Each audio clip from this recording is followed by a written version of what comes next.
Hello, আসসালামু আলাইকুম viewers, আশা করি সকলে ভালো আছেন। আজ আপনাদের সামনে যে রেসিপিটি নিয়ে এসেছি তা হচ্ছে বিকেলের একটি নাস্তার সহজ রেসিপি। এই রেসিপিটি আপনারা অল্প সময়ে মাত্র 2টি উপকরণ দিয়ে ঝটপট তৈরি করে ফেলতে পারবেন। চলুন রেসিপিটি শুরু করি। এখন আমি বড় মাপের একটি আলু নিয়েছি।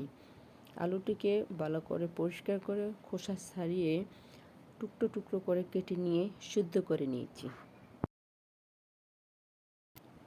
সিদ্ধ করা আলুগুলোকে ঠান্ডা করে একটি চালনির সাহায্যে ছেলে নেব। আলুগুলোকে মিক্স করে চালার জন্যে একটি বাটি, চালনি এবং একটি চামচ নিয়েছি।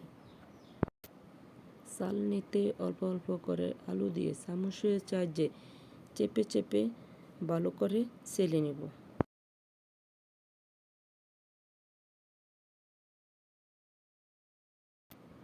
দেখতেই পাচ্ছেন সবগুলো আলু মিক্স করে ছেলে নিয়েছি।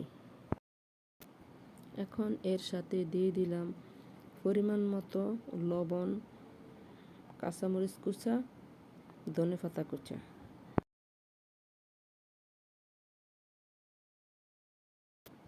তারপর দিয়েছি 2 কাপ পরিমাণ ময়দার গুঁড়া। আপনার এটা আটার গুঁড়া দিয়েও বানিয়ে নিতে পারবেন। তারপর দিয়ে দিলাম 3 টেবিল চামচ পরিমাণ সয়াবিন তেল। সব কিছু দেওয়ার পর এগুলাকে হাতের সাহায্যে ভালোভাবে মথে মিশিয়ে নিতে হবে।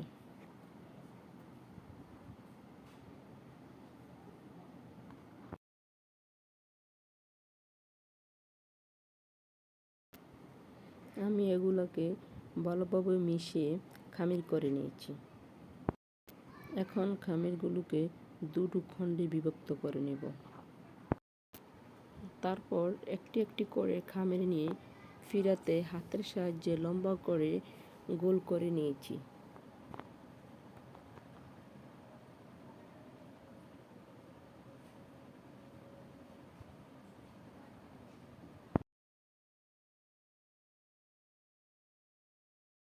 এখন একটি ছুরির সাহায্যে টুকরো টুকরো করে কেটে নেব।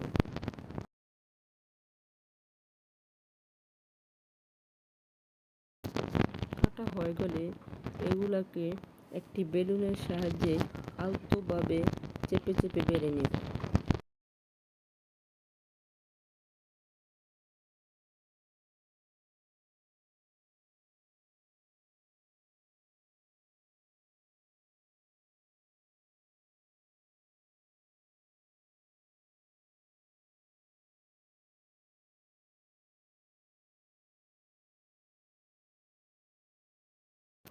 এইভাবে বাকি ডোটাকেও পিস পিস করে কেটে হাতের সাহায্যে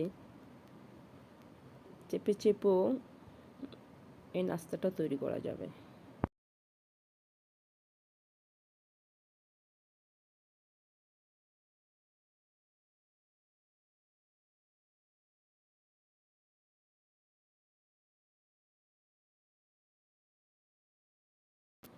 দেখতেই পাচ্ছেন এই পিঠার নাস্তা রেসিপিটি তৈরি হয়ে গেছে। এখন আমি এগুলোকে ভাজার জন্যে চুলাতে একটি ফ্রাই প্যানে তেল গরম করে নিয়েছি। হালকা তেল দিয়ে এগুলোকে এপিঠ ওপিঠ উল্টিয়ে ভেজে নিতে হবে। এরূপ হলুদ বাদামি রং ধারণ করলে পিঠাগুলোকে নামিয়ে নেব। এইভাবে প্রতিটা পিঠাকে আমরা হালকা তেলে ভেজে নিব।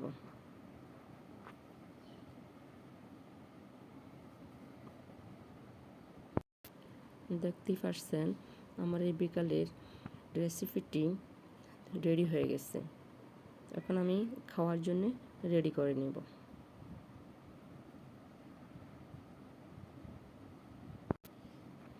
এই নাস্তা রেসিপিটি সস দিয়ে খেতে দারুণ মজা। আপনারাও সবাই খেয়ে দেখতে পারেন। রেসিপিটি আপনারাও ট্রাই করে খেয়ে দেখবেন। বন্ধুরা, রেসিপিটি যদি আপনার একটু হলেও উপকারে আসে এবং ভালো লাগে, সাবস্ক্রাইব করতে ভুলবেন না। আজকের মতো এখানে বিদায় নিলাম। আল্লাহ হাফেজ।